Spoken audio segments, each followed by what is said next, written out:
Hello, everyone. Welcome to the Intel with Greg Cosell, presented by Inside the Birds. I'm Geoff Mosher from Inside the Birds, alongside my Inside the Birds co-host, Adam Caplan, and, of course, the star of the show, the man, the tape breakdown master himself is Greg Cosell. You've seen him on ESPN's NFL Matchup Show. You've also seen him on many Inside the Birds programs, including our pregame show, Inside the Birds Pregame Live.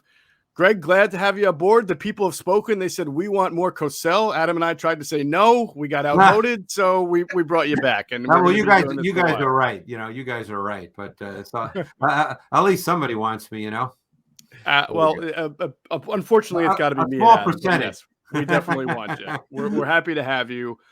So the Intel with Greg Cosell is going to be a 10-week show starting today. This drops today, which is Wednesday morning.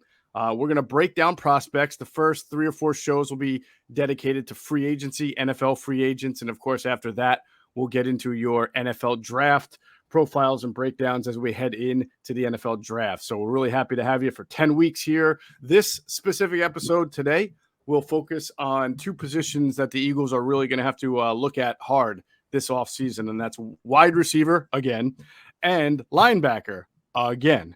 So for the next, 20 or 30 minutes or so, we'll talk to Greg here and get his evaluations on this particular group of free agents at both positions, wide receiver and linebacker. So, of course, Greg, let's start with wide receiver. Sure. And before I ask you about free agents and before we get into it, I think we should probably start with your kind of evaluation overall of the Eagles wide receiver group, and you tell me what you think they need. You saw Devontae Smith, where he excelled, where he didn't last year. Same thing with Quez Watkins and Jalen Reagor. So when you look at the Eagles wide receiver group, what do you think is their biggest need schematically, positionally, out of that wide receiver group?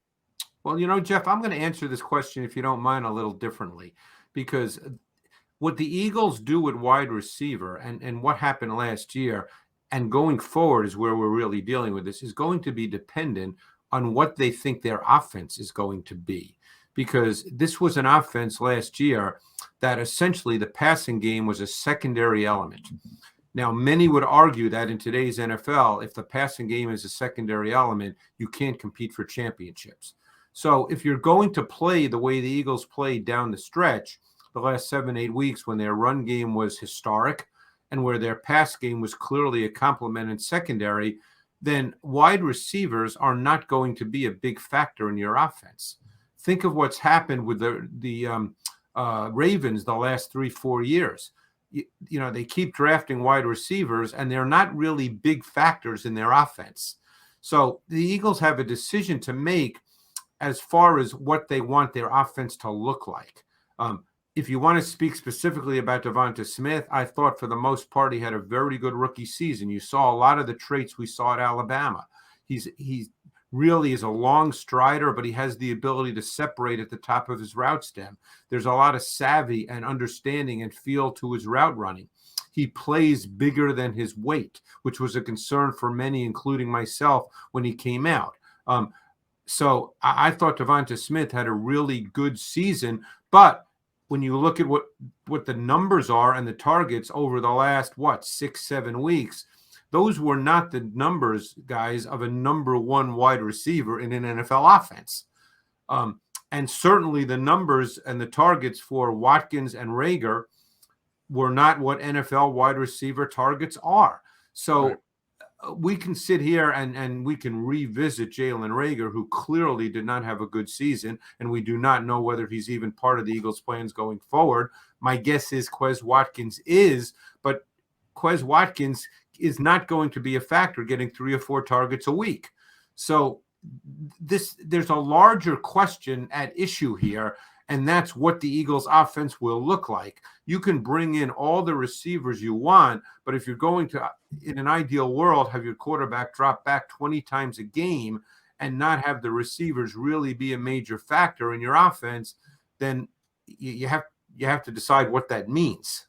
Sure. Why don't, for the sake of this show and the purpose of free agency, why don't we assume, and I think we can, this will be a safe assumption. That they'll run an NFL offense. Assume that they're going to try to grow this offense, even whether it's Jalen Hurts or whether they're preparing it for the next guy to step Right. in, that they are trying to grow the passing game to be a little bit more of a factor, a lot more of a factor in 2022. Which I So would with that, believe, Geoff, that the head coach and the general manager want. right. As you said, it could well be Jalen Hurts, and they have now an off season to work toward that, or maybe it's not. We don't know the answer to that. But my strong guess is, and I think both you guys would agree, based on conversations you've had, that they want to move in that direction. Absolutely.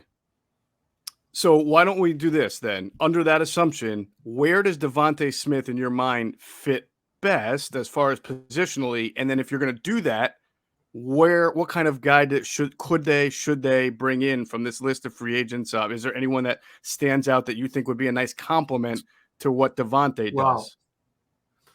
All right, let's look at it this way. I think personally, in an ideal world, while Smith can line up at X at times, meaning the single receiver to the short side of the field, I think he can do that. I think in an ideal world, he's better suited to be your Z, where he can move and you can get him free access off the ball. Even put him in the slot. Think of Cooper Kupp. Cooper Kupp is not the X receiver for the Rams. Cooper Kupp is their Z or their slot, predominantly their slot. And because he can do that with all the different formations they can use and the ability to motion him and get him free access off the ball, it gets him cleanly into routes.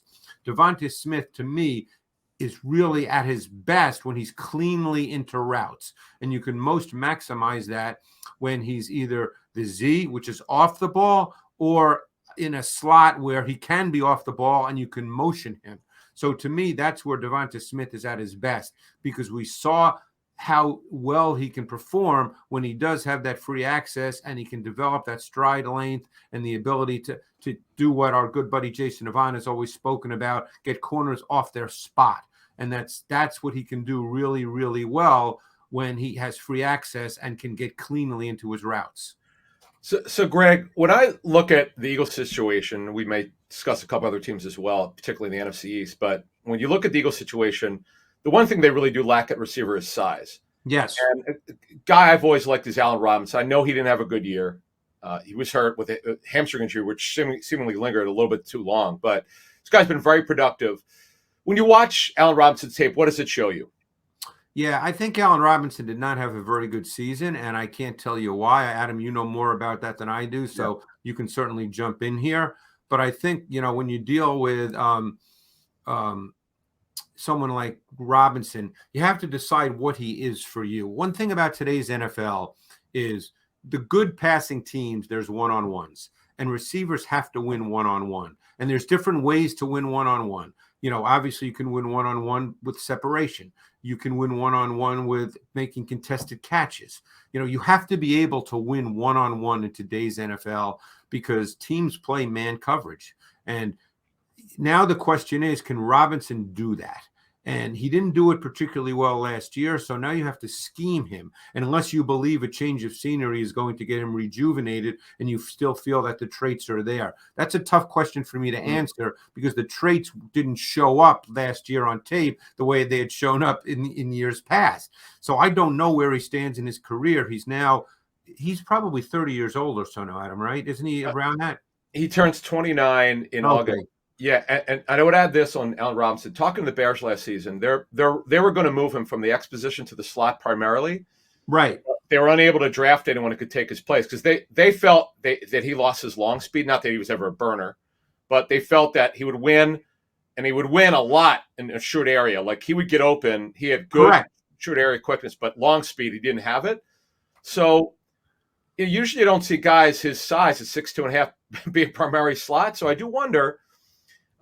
They can be. I mean, you can think back to someone like Marcus Colston with the Saints for all later, those years. True. Was a dominant slot. It all depends on what your pass game looks like and who else you have. Look, Robinson at one point was a really good X because even though he was not a burner, he was tall, he was long, and he could make contested catches. He was very physical and competitive. See, that is a trait of an X receiver because there's different look. there's all kinds of shapes and sizes for all receivers. Obviously Odell Beckham was the Rams X. Okay. Odell Beckham is not 6'2", 220, but obviously he had great quickness and great ability to separate at the top of his route stem. A guy like Robinson is not that guy.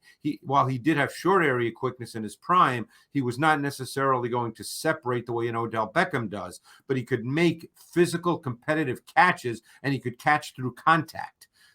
Can Robinson still do that? That's an open question. You have to do some serious due diligence on Robinson if you think he's going to be your X. Maybe he's not an X anymore. That's all a function of due diligence. He did not show X traits this past year on tape. So let's examine some other X options that might be out there, Greg, that in free agency that the Eagles might be interested in. Certainly we've talked about the name DJ Chark, and I don't know where you see him I'm just throwing out names here. Mike Williams from the Chargers, who, he's never had the kind of year that you thought would merit being taken 7th overall, but he certainly has physical traits and has had a couple 2,000-yard seasons, I believe. Mike Williams is the best pure X out there. Now, again, because of other things, which maybe Adam knows more about that than I do, but Mike Williams is the best pure X. He's an X. That's where he lined up. And at his best, he's got size. He's got speed. He can make contested catches. He can be a vertical dimension. He can catch in breakers. I mean, Mike Williams is a highly talented player. Everyone's known that since he came out of college. There's never been a question about his talent. There's been a question about his durability. I imagine, Adam, and you would know this more than I, that there were probably questions about his commitment. But Mike Williams is a true X. And if you get the best of Mike Williams, if he's excited and ready to play, he is the number one X receiver in this free agent class. Yeah, he's a player. There's no doubt. You worry about the only issue with him these days is his injury history. You look at it, he missed a game last season. He missed a game in at least each of his last 3 seasons.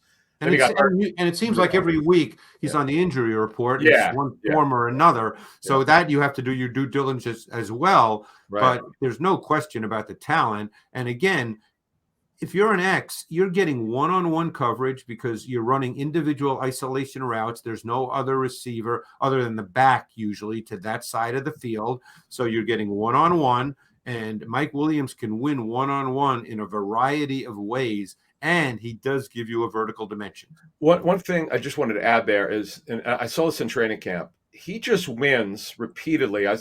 Just watching him practice, his ability to go up and high point the football. I mean, you're not going to find corners that are over 6 feet. There aren't a lot of them. No. And he's so much bigger physically, and he goes and gets it. And his effort's been pretty good. The issue is just injuries. For some reason, he just gets hurt a lot, but he generally will play most of the time. But you have to be careful when we talk about free agency. You're going to. This is a guy you're going to overpay whoever it is, unless you're going for bottom of the barrel or a guy coming off an injury or a guy with issues. You're going to pay. So it depends on what the Eagles want to do. And Mike Williams is going to get money. Okay, he's the only true X here.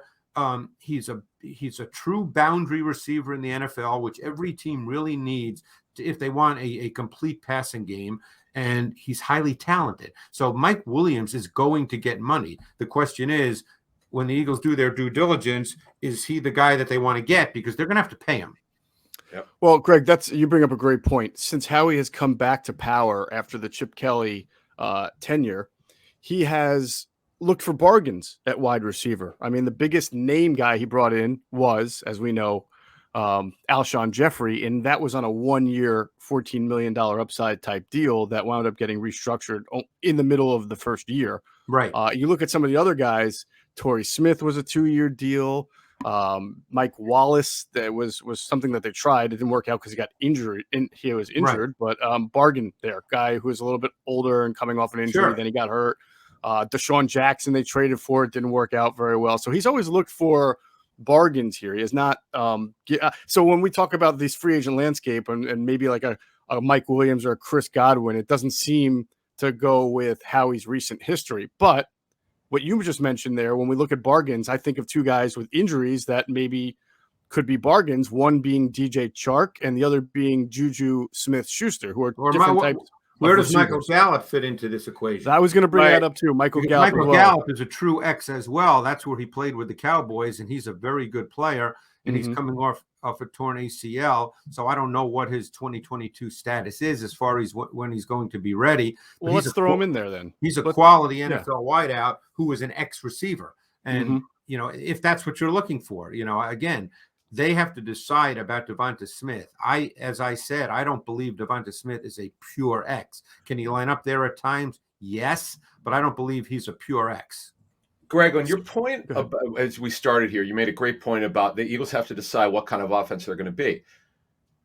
Generally, you would want to give Hurts more responsibility. Now, does that mean 35 attempts per game like they did for the first 6 games? No. But could they get it into the high 20s, mid to high 20s? I think that's possible. So that could potentially justify paying a receiver, but I don't see them in the Mike Williams range. I just don't, because you're looking at 20 million. I would agree. I would agree. I just don't. You need to throw the ball to justify it. Now, to me, a guy like Chark. Now, let's talk about Chark from the Jaguars. Yep. I know he's had a pretty big injury history. Broke his ankle, missed most of the season. Had soft tissue injuries the seasons before. Super competitive. Talking to people who work with him, super competitive. Just under 6'3" is his real height. 6'2" and 7/8. Good size, good character kid. What does his take look like to you? Yeah, I always liked Chark. Even when I watched him coming out of LSU, I thought that he was a better route runner than many might have thought because he is a 4.4 guy or below 4.4. I thought he did work the middle of the field. I think you can do that with him. I think you can line him up in multiple spots. I think he's one of those receivers that is not specific to one spot. He can be an X. But you can also put him in motion. You can also make him a Z. He can line up in the slot as well. I think he can line up in multiple spots. The key, as you said, is his injury history. I mean, there was a time a couple of years ago, Adam, where, because I remember we used to talk about this with fantasy, where it looked like he was going to be the guy and he would get hurt a lot. And then, obviously this year didn't go well. Obviously got off to a bad start with Urban Meyer. And then he got hurt week 4, I believe it was, and didn't play the rest of the season. He's not going to command big dollars in free agency. He's certainly going to be in the price range that the Eagles are looking for. Although I will say this, and I'm thinking now like an Eagles fan, he would not be the kind of guy that would get the Eagles fans excited. But he might be, in my opinion. Okay. I don't think if they sign DJ Chark that there'd be a parade down Broad Street. I mean, I think he'd just be a guy that, okay, he's a receiver we're bringing in for some competition. That's the way I think. I don't. Well, let's put it this way: there's no competition. You're signing DJ Chark. He's your starting X. I'll just tell you that right now. He's not Williams. No, I agree with you, Adam, but I don't think it would get people excited. Oh, well, you know what? It's funny you say that because a lot of our fans, they've asked us repeatedly about Chark. Yeah, I think they like him. Okay. Maybe I'm wrong. Don't give her people credit. No. All right. I mean, I think Chark would be, assuming health and durability, I think has a chance to be a quality NFL wideout. Look, a couple of years ago, we put up big numbers. And I love your point about that. He's not just an X. That's really important because if you're gonna, his money won't rival Mike Williams' money. Not at all. Say it's 10, 12 million a season, and you can get out of it after 2 years. I'm doing that deal all day long because the kid's young. He's a high character kid. I understand he's had some injuries. Yep. But eventually, no, they paid Deshaun Jackson a lot of money to come back. It turned out to be a mistake. That was a pretty significant deal. But if you're going to spend money on guys who've been hurt before, at least be younger. And this is a kid who turns just 25, just 26 this coming September. And bottom line is everybody likes length and speed, and he's got both. There you go. Yes, and of course, the man who drafted him is now in the Eagles front office, Dave Caldwell. That's right. So there's a connection there as well. Let's talk about Juju Smith-Schuster. Where do you see because the injuries? I mean, this is an interesting guy. A guy who had 1,400 receiving yards 3 years ago, and then has kind of regressed and been injured since, coming off only 5 games this past year. Where does he fit best in an offense? Well, what is his best characteristics? In the NFL, he's predominantly, Geoff, been a slot. Right. That was not the case at USC, and I actually thought he could line up outside when I saw his tape in college. In some ways, I thought Smith-Schuster, and I know what I'm about to say is high praise. It hasn't played out that way in the NFL, but I thought Smith-Schuster, with his size, his competitiveness, he's highly competitive. I thought he was somewhat similar to a DeAndre Hopkins type receiver when he came out. Hmm. But he's been a slot receiver in the NFL for the most part. He's been phenomenal on third down. That's where he's made his mark. He's just another guy who's been injured a lot. So I think a healthy Smith-Schuster to me is a really quality receiver who I think maybe the Eagles don't see it this way. Maybe other teams don't see it this way. I think he's another guy that could line up inside or outside, even though he's predominantly been a slot receiver with the Steelers. Mm-hmm. Okay, the next guy I have is a super sleeper for free agency, and I don't know if he costs a lot of money. He shouldn't because he hasn't played a lot. But this guy had to play a lot last season. Cedric Wilson Jr. You might remember his dad. I've always liked him. Yeah, go ahead, Greg. The floor is yours. Always liked him. I watched him coming out of Boise State. I thought he could play in the league. And he's a guy you can line up anywhere. I think he has a really good feel for route running. I think there's a savviness to him. I like Cedric Wilson. Again, you're dealing with a guy that's not a number one, but and you're not gonna have to pay him a ton of money, Adam, as you know, relative to some of the other guys. But I really like Cedric Wilson. Whenever he's had to play for the Cowboys, he performed. So I really like Cedric Wilson. Certainly had himself a nice season finale against the Eagles. We saw that. Against the second or third team, but that doesn't matter. Right. He's performed well when he's played the last 2 years because the Cowboys have had injuries at receiver. He's performed really well. All right.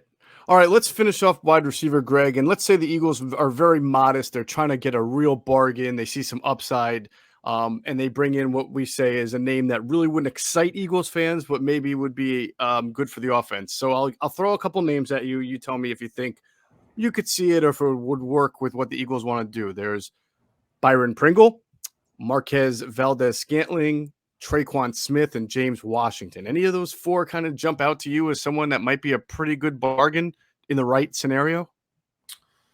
Of those, I really like Byron Pringle. I watched his tape. I believe he came out of Kansas State, or if I'm not mistaken. And I watched his college tape, and I thought he'd be a good pro. And he obviously became kind of a piece in Kansas City, but he's big, he's physical. He's not necessarily a burner, but he can get vertical at times. He works the middle of the field really well. I like Byron Pringle. Of the four you mentioned, he'd be the one that I'd be most interested in. Plus, he could return, which is important. And I don't think he'd cost all that much. One guy I do want to ask you about, because he could be bargained for any team, and he was buried on the depth chart. But James Washington's like the enigma. This guy's got a lot of ability, Greg. What happened to him when you watch this tape? See, now it's funny. The reason I didn't mention him, Adam, is because I never loved him, even coming out of Oklahoma State. Okay. He was a vertical receiver for Mason Rudolph at Oklahoma State, and I didn't think he'd be a vertical receiver in the NFL. Sometimes you just get a feel. I just didn't think he'd be that guy in the NFL. And I'm not sure what his overall skill set is. So, to me, he's clearly a shot in the dark. I think, again, teams do more than I do. Okay. So, I mean, I've seen guys on tape. That's all I can do. I'm not interviewing guys. I'm not discussing them with 20 different personnel people, which is what teams do. To me, he's a competition guy at this point. I'd be uncertain as to what he is. Whereas I feel like I know what Byron Pringle is, and he performed well for a really good pass offense, and I think Byron Pringle has a chance to be more than he was with the Chiefs if given a bigger opportunity. Is he a receiver, you think? He lined up in multiple, because the Chiefs line up people everywhere. Yeah. Okay.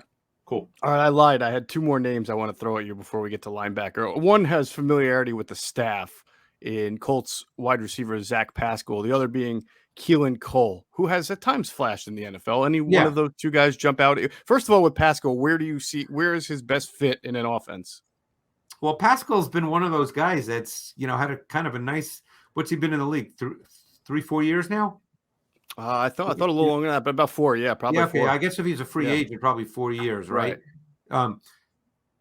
He's always done well given what he is. I mean, he's a bigger receiver. He doesn't run really well, but he's very much a schemed receiver where the concepts have to present the throws. He's not necessarily going to win a ton of one-on-ones, and he's not a vertical dimension, but the scheme presents the throws. So, obviously Sirianni is very familiar with him. I think he's, I hate to start saying 1, 2, or 3 because then it depends on who the other receivers on your team are. Right. But, he's certainly not the guy you bring in and say he's the guy. But I think he's a quality receiver. I like him more than Cole, although I would say Cole is similar in the way that the scheme would help him. Although in thinking back over watching Cole on tape, Cole's won some one-on-ones and made some tough contested catches, which I think he's done that a little more than Pascal has over the last couple of years. I remember Cole had some really good years in Jacksonville when they actually, had a pretty good passing game. He was obviously with the Jets this past year. Again, you're dealing with guys who are competition guys, competitive guys, and if they played a lot, they'd be your 2 or your 3s. Again, this all depends on what the Eagles decide about Reagor and Watkins. I don't think Watkins is going anywhere. We don't know about Reagor. Yeah, Pascal's a good backup. That's to me. Yeah. He could start if you need him to, but these are rotational guys. But teams play 3 wides a lot, and Pascal plays in that role. I mean, backup is a relative term when it comes to wide receiver now because teams play a lot out of 11 personnel. We call him on the fantasy show Zach Rascal because he scores when you least expect it. No, yeah.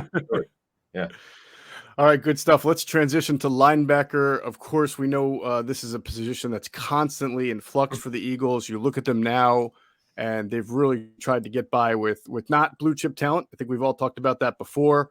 You would have to think that right now in the depth chart, there's T.J. Edwards as their kind of base. Well, he plays nickel as well. He stops the run.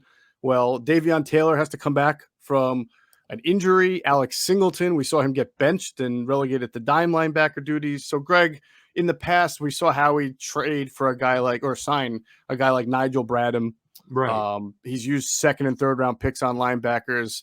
So as we look at the landscape, of course, there's a name like Devondre Campbell from the Packers, who I believe was all-pro this year, who's probably going to get a lot of money. He's going to. So I don't even know if he had a phenomenal season, Geoff, and he's.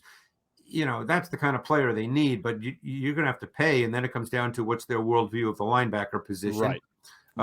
Because Campbell's 6'4", 235, had a phenomenal year. Not just the best free agent linebacker out there. He was one of the top 5 or 6 linebackers in the league this year. Right. So, my guess is he's probably going to be a little too rich for the year.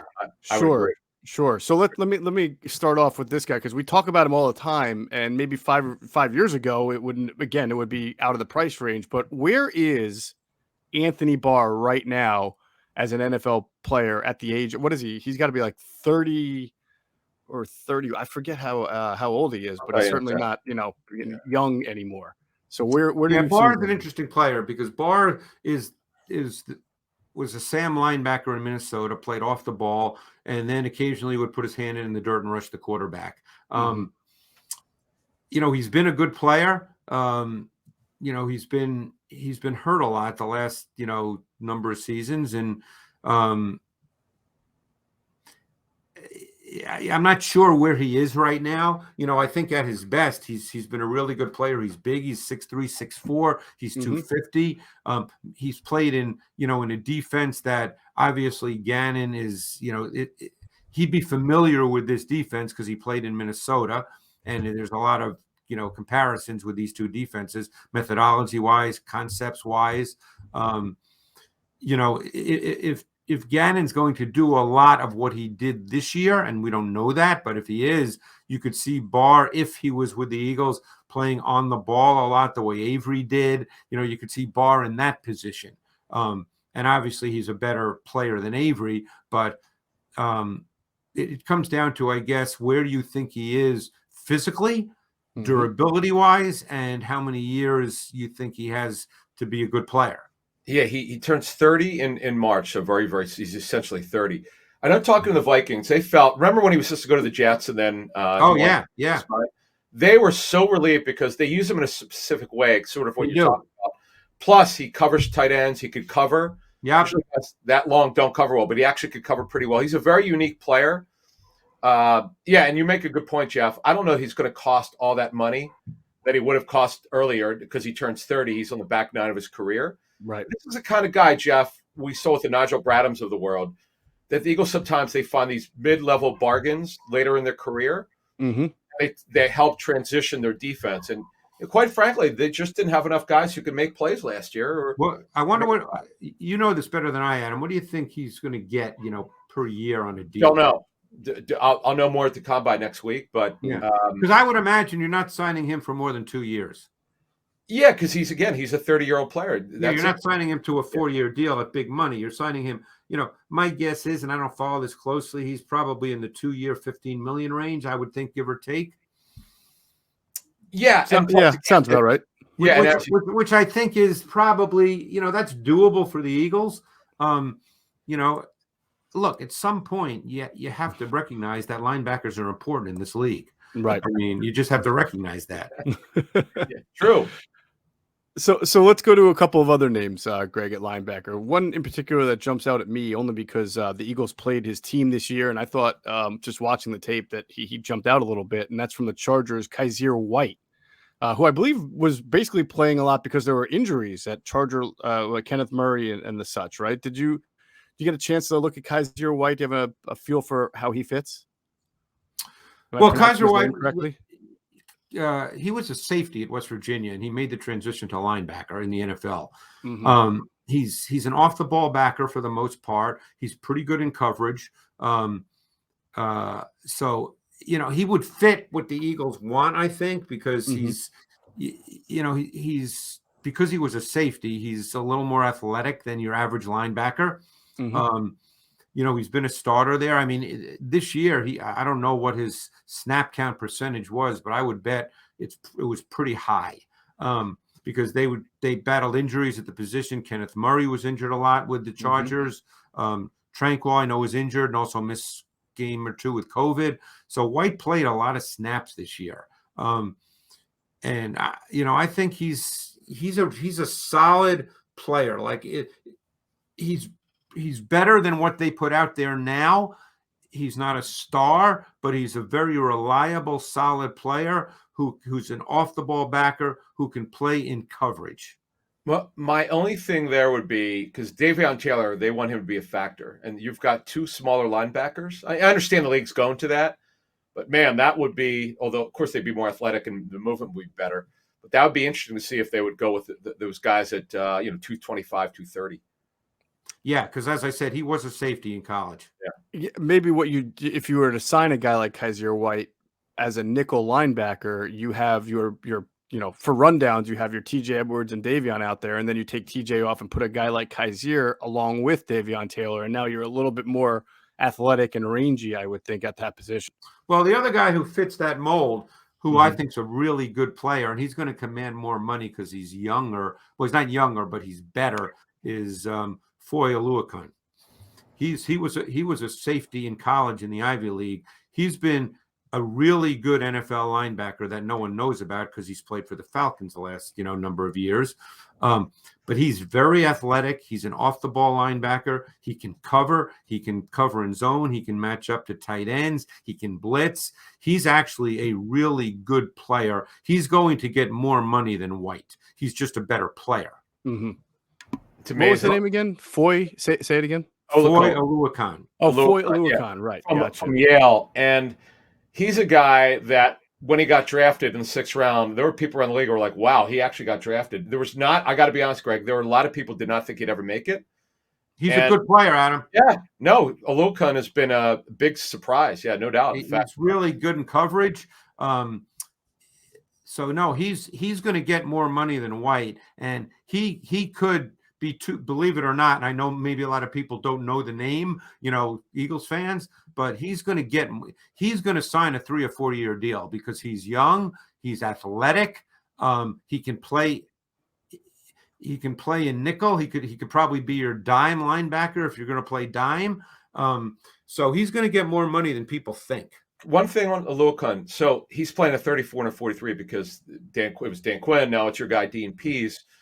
Was he a factor for Dan Quinn and his defense previously? Absolutely. Yep. Okay. Cool. Oh, for sure. Wow. They actually, I mean, like I said, they actually had two very good linebackers that, people don't really think about because, Aluakun and Deion Jones are, along with Grady Jarrett, are their three best players. And now they got the corner, A.J. Terrell, who's a good player too. But I mean, basically, they were Atlanta. No one talked about them. Aluakun and Jones were really good players, but Aluakun's a good player, extremely athletic, but pretty physical too. He plays the run. I mean, I've seen a lot of shots where he plays downhill, takes on blocks with force. He's a good player. Those kids from Yale are tough, Greg. We know that. That's right. That's right. So no, I've been there once. That's all. That's the only thing I know about Yale. I believe I walked through it because I spent a lot of time in Connecticut. Well, so it's known for great pizza. And that's right. I hung out at Toad's place. That's right. We went there. I went there with you. Yeah. Sorry, a couple more players here. A guy that I've always liked, and it's just never worked for him, Jared Davis, who I'm talking to the Lions. Yeah. They used him as a blitzer one year. He had 6 sacks. They felt he could really blitz, but he was a middle linebacker. What have you seen from him in his career? Why has he not been the player most people thought he was? You know what? I don't have an answer for that because this guy has every trait you would look for in a linebacker. He's big. He can run. There's physicality to him. He can blitz and rush the quarterback. And I remember when he was at Florida, everybody said this guy had the right temperament. He was wired right. I don't know, Adam. This guy has every trait you would want for a stack backer who can then do other things like blitz. So I don't have a brilliant answer for that. But this guy's got traits. Always has had traits going back to Florida. Greg, tell me, Dante Hightower, he's 31 years old. This is kind of the age where the Patriots start to say goodbye to players who've been very good for them, and then they go somewhere else. Careful not to interrupt you, Geoff. I think he's very scheme specific. Okay. I think he's a Belichick guy. I could be dead wrong, but he's played in that system his whole career. Belichick uses guys in specific ways with specific roles and responsibilities. I'd be a little leery of that. And not because he's not a good player. This is no knock on Dante Hightower. It's just he's been in one system. He's 31. He's not an explosive player. He's kind of and I hate to be cliched here, but I'm going to say it because everybody knows he's a do-your-job Belichick player. And I'd be real. Yeah, I think there's better guys. He's also been hurt a lot. He turns 32 next month. I'd be very surprised. A couple more here. Now, this guy might wind up being a coach. I've talked to people who work with him. Anthony Walker, the Browns, you might remember him from the Colts, more of a middle linebacker. What do you think of him over the years? I think he's TJ Edwards. Wrong guy. I think he's probably a little better because he played in nickel. Edwards has 2, obviously. He might be a little better than TJ, but I think ultimately he's that guy. I think you'd just be signing the same guy that you just signed. Gotcha. Interesting. How about Jayon Brown from the Titans? Is he an on-the-ball guy? Is a sub-package player. He's smaller. He's extremely athletic. He didn't play a lot this year because he was hurt. And then David Long, the linebacker from West Virginia, kind of came in and played exceedingly well. And Brown could not get his full-time job back. But he's a UCLA kid. He's almost built like a safety. He's a true sub-package defender, but he's extremely athletic. So again, he's a kind of guy who you would keep Edwards on first down and then maybe take TJ off, bring theoretically, in a guy like if Davion Taylor is what the Eagles want him to be, right, and can become that, he's Jayon Brown. Okay, interesting. Another teammate of his, Rashaan Evans, out of Alabama, who's a former first-round pick. If you're running a 43, is he just a middle linebacker, or could he play Sam or Will? Evans is a player that is in some ways to me like Jared Davis. I loved Evans coming out. And Evans went to Alabama as a pass rusher, and they made him a stacked backer so he can rush the quarterback, and was used by the Titans in that way because he can rush the quarterback. He just never seemed to take that next step and become what I thought he could be, which was a really impactful linebacker. but the traits are there. So I don't know if it's a change of scenery. You know, again, you never know with that stuff. Yeah. I don't know Rashaan Evans. I don't know, his commitment, his work ethic. I don't know those things. Teams will know that. They'll do their due diligence. But he's an explosive. He was a first-round pick, by the way. He's an explosive athlete. And I thought he'd become a more impactful, dominant player when Tennessee drafted him. And he's been a good player, but not that kind of player. So as we kind of wrap it up here with linebacker, I feel like the discussion is a little bit like wide receiver as far as what do the Eagles want to be philosophically, because the question for linebacker here is do they want an on-the-ball linebacker who can play the run and also a three-down linebacker stays on the field for run and pass, or are they comfortable with TJ Edwards and theoretically Davion Taylor as their rundown, and then somebody replaces TJ in the nickel and where they're going to be predominantly anyway? Do they just want more of a coverage, rangy guy, maybe someone who also has a nose for getting at the quarterback on a blitz to go alongside Davion Taylor for what's going to be 65% of the snaps? So that changes what they're evaluating like out there Davis on the free Barr. agent market, right? Yeah. Like that. And to be honest with you, I think the Anthony Barr thing is very tantalizing now because of his familiarity with the defense, what he's been able to do, and the fact that he's not going to be as pricey as he was 3 or 4 years ago. And if they continue to play the same way with those 5-man fronts, then he's an on-the-ball player. Right. Which he can be. In fact, when he came out of UCLA, which was very interesting, given who drafted him and how they used him, is most people thought Barr was going to be an edge pass rusher when he came out of UCLA. And then he went to Minnesota and they made him a stack backer who played on the ball at times. But for the most part, he was a stack backer. So he fits what the Eagles want. Unless Gannon's going to make adjustments in his conceptual approach, we certainly don't know the answer to that. No, but we will try to find that out. We will all be at the combine. We'll all be digging around and try to get some more information on that. This was a great first episode.